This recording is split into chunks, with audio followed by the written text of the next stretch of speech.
Hello and welcome to my channel. My name is Lynn and today I'll be working with the Spellbinders large die of the month, and this one's so much fun. So you have all of the dies to create this typewriter, and this is the card that I'll be making. I think it's called a flip flap style or mechanism. I learned the mechanism from Sam Calcott's YouTube channel and just adapted it to this typewriter. And I think it's cool because as you pull out that card and you give it that final tug, it expands even more and essentially just doubles the amount of real estate that you get. So here's how to assemble the typewriter. So I've die cut the typewriter twice out of some blue pearlescent card and some heavyweight white, and I'll double those up just for added strength. And then you get lots of different sentiment dies and an outline die to cut these out. So I'm using the one that says a note, but there's lots of different sentiments included. And here, these are the keyboards pieces. So I've die cut the back layer out of a holographic mirror card or iridescent mirror card, and then the top layer is kind of the outline for the keys on the keyboard. And this die cuts out various strips. So the two strips at the top will be sort of the top portion of the keys, and then the third die cuts out the space bar. And then here we have the are they dials? The two knobs on either end of your typewriter. And there's a piece that I die cut that I thought was part of the typewriter, but that's actually a stem for the flowers, so you can just ignore that for now. And what you don't see on my storage sheet there is the other half of the dies that do come included in this month's large die of the month club is a set of floral dies. So you have lots of flowers and foliage. So for these keyboard keys, to line them up, you're basically going to line up, there's the little notches that are like U's. Those line up at the bottom of the row above where the keys are going to be shown. And so that's at least how I worked out the placement for these. So when you look at it, there's only going to be a portion of that black that's visible. And so you'll actually need to run the die through twice to get enough pieces, because you actually need 3 of these strips, and the die cuts out 2 of them, and they are slightly different. So you'll need one of them twice, and then you'll have an extra for your next card. The top one's a little bit trickier because you don't have a row above it to line it up, but I think once you've adhered the first 2, you have a good idea for how much of that black strip should be visible, and so you can kind of eyeball it to match the previous. And then once you've got that down, then you can adhere these 2 pieces to the backmost layer of the keyboard. And the nice thing about the main typewriter die is that it does cut out this partially so that you can actually tuck in your paper, but I cut off that portion completely. So I'm going to assemble this a little bit differently because I want to have that flip flap mechanism coming out of this. And here's where I thought that this was like one of those bars, that goes across, but as it turns out, that was a stem. So so that's why set that aside. And now I'll start to kind of assemble everything together. So I've got my space bar here, which I'll just place, I'll double that up just so that it comes to roughly the same height as my keyboard. And then I've got my knobs, which the die does cut out the sort of the inner shadow layer that I've die cut out of silver, and so you have everything that you need to kind of sort of suggest all of that dimension. Okay, so now for my note. This piece is cut to 2 7/8 by 6, and along the 6-inch stretch, I scored it in half at 3. And so I'm going to attach my A note die cut to the top there. And then I'm going to create a little kind of a circle as a pull tab. And that's going to go on the back half. So here is the actual mechanism piece. So this piece is actually cut to 2 3/4 by 2 7/8. The 2 7/8 dimension is essentially the width of the typewriter. At least the portion that's going to sort of fit through the slots that were originally on the die that cuts out the typewriter. And what I'm going to do is use 2 of the stamps from the clear stamp of the month. And I actually made a couple of errors with this. And so I do fix one of them on camera with you, but then the other one I fixed off camera just after the fact. So I'm combining 2 sentiments, but what I meant to do on that first sentiment was actually mask off the thank you, because it actually reads, I'm typing this just to say thank you, and thank you is on a separate line. So I meant to mask off thank you so that the whole sentiment reads, I'm typing this just to say happy birthday to the most amazing person. Okay, so here I'm just showing the first sheet I showed were the stems, and this is one of the flowers, or actually I should say 2 of the flowers. And these flowers come in layerable pieces so that you can get some dimension. But you can see there's different flowers that I'm not using. There's these small ones, and then there's some foliage that I'm not using as well. So this die set comes with quite a lot. And what I'll do here is just stamp out a little arrow on this 3/4 of an inch circle, which I just used my circle punch to punch out. And I'm using this as my pull tab. So I actually have 3 circles, but one of them I cut in half because that's just going to match the thickness of my paper. And then I'll have 1 full circle on the back. I'm going to put the half circle just right in the portion that is above my card, and then I'll have the pretty circle that's in the pearlescent blue will be my topmost layer.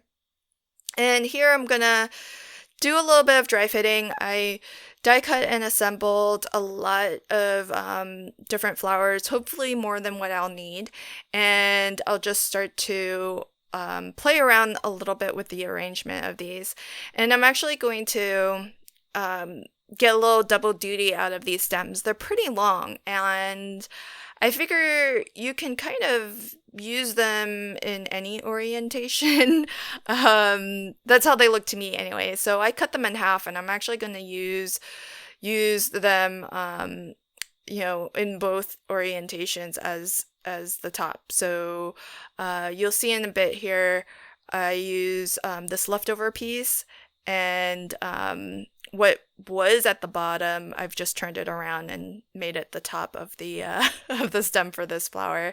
So I don't think there's, you can be creative and just use these pieces however you want. Snip into them, trim them off a little bit, to give them different shape, and just make it look like it's not the same die cut repeated. So I think that's a way to sort of make things look a little bit more organic and a little bit more natural. And so I always just snip into things and just try to make them the size and length that I need. So so go ahead and just continue to arrange all of these flowers here. And if you are new to the Spellbinders clubs, I have links to all of them in the description box below, so you can check them out if you are interested in any of them. And if you are interested in more than one, I would suggest looking at the value clubs, because you might be able to find a combination that that actually meets what you're looking for. And if you get a value club, then it's at a slightly discounted price than if you were to get the those kits individually. So maybe check out the value club if you do see more than one kit that you are interested in. And this year, Spellbinders introduced a new club. It's the Embossing folder club of the month. And if you haven't already seen my video for that, I do use the embossing folder this month on several of my projects, and so you'll see it throughout. But what's really unique about the embossing folder that Spellbinders is creating as part of this club is that it's actually pretty large. It's 5.5 by 8.5. So you can really use it for a lot of different card sizes. Okay, so then to create this mechanism, again, this piece was 2 3/4 by 2 7/8, and along the 2 3/4 edge, I scored at 1/2 inch. Then I scored at every 1/8 of an inch, and then at the other end I scored at 1/2 inch. So on both ends I have 1/2 inch glue tab, and between those two 1/2 inch glue tabs I have 1/8 inch score lines that I'm just rolling between my fingers. And I did use a bone folder to give this piece of paper some extra curl to soften it some more, because the softer you can get it, the more easily this mechanism will work. And you want this to curl upwards, and I like to just wrap one of the glue tabs right around the top of the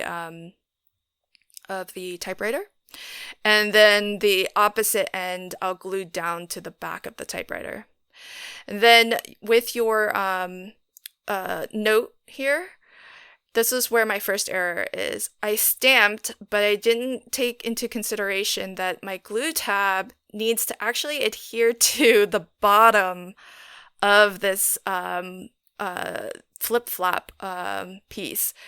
And so it's going to cover up the last line of my sentiment. So that was error number 2. The first was that I didn't mask off the words thank you, and this was the second one. So the one that I fixed on camera, because I still hadn't spotted the fact that I didn't mask off thank you when I corrected for this error. So I'm going to stamp this again, and what I'm going to do is just add some mats and layers on top of the panel that I already have, since I already arranged all of my flowers on the inside of this. And so I didn't want to have to redo all of that. And so the quick solution was to stamp again, and then cut out I think ultimately it actually ended up looking better because I added another matte layer of that same sort of light blue pearlescent cardstock. And then I added the white layer on top of that. So when I corrected it the next time off camera to remove the thank you, I just added another another white layer right on top. So there's quite a bit more dimension there than I originally intended, but it still works just fine. So I was actually lucky that I was able to cover everything up still and make it work without having to die cut all of the floral pieces again. But it just goes to show that, if you persevere, there's usually a solution. So without having to kind of start over. So I kept on measuring because I want to try as much as possible to get the margins of my matte layer to be as consistent all the way around as possible. And so here's how that's going to end up looking, although I still have that thank you, which was a mistake. But what I'll end up doing is attaching this to the folded card first, and then I'll add my mats and layers. So I know exactly this time, what will be showing and what's not showing. And so that you want to make sure that you're adhering this to basically where the fold is. So that fold of this little pull tab, that's going to go into the typewriter.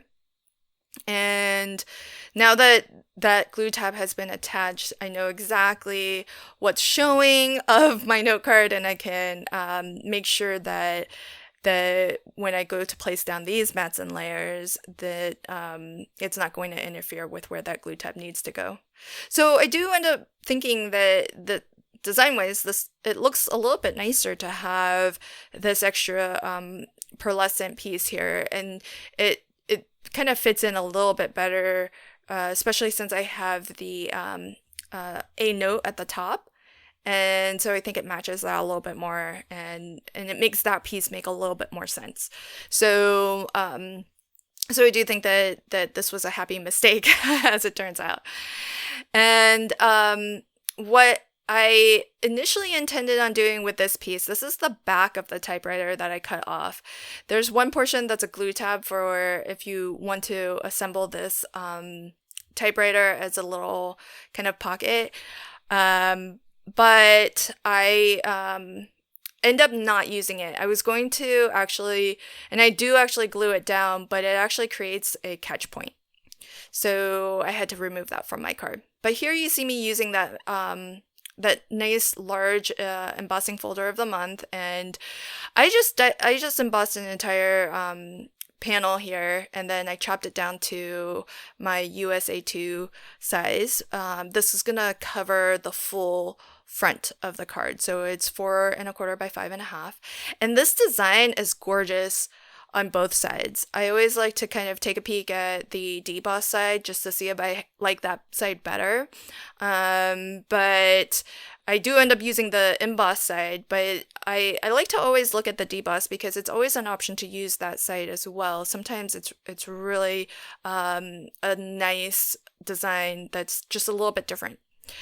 So what I'm going to do is I'm going to be careful to apply this foam where onto the back of my typewriter, but I want to make sure that I'm not going to obstruct the pull tab mechanism at all, so that folded card can slide freely. And I do double up on this, and if you recognize this foam adhesive, it's actually from Spellbinders card kit of the month, and if you've used it before, you know that it's fairly thick, and I actually ended up doubling up on it because I want there to be enough space for this card to tuck behind and not be so tightly secured against the back of the card base. So with this extra room, I think it gives it more space to kind of bend, so to speak, and have it come out. Now, one thing that I would say is, at least in my experience with this card, I end up putting foam all the way up to the top of the typewriter, but that portion tends to lift a little bit. And so I think it might even be better to just not put adhesive all the way to the very top of the typewriter and to leave that a little bit loose, again, just so that it's easier for that card to slide in and out. And here I tried to attach the back of the typewriter just so that it kind of maintains that sort of the integrity or the full look of the typewriter. But as you go to tuck that note card back behind the typewriter, so you can see here I've already removed the back portion of the typewriter because it was creating a catch point to where I can pull it out just fine, but it's a lot harder to slide it back in. So ignore the thank you of that sentiment and imagine it just reads, I'm typing this note just to say happy birthday to the most amazing person. So you'll see in my final photos that I have the corrected version on there. So that's my card, and I will also link to Sam Calcutt's video where I learned how to create this mechanism if you want to see her teach you how to make a different version. Thanks so much for joining me today. If you like this video, please consider liking, commenting, and sharing. And if you want to catch new videos as I post them, consider subscribing to my channel. Until next time, happy crafting and have a fantastic day. Bye.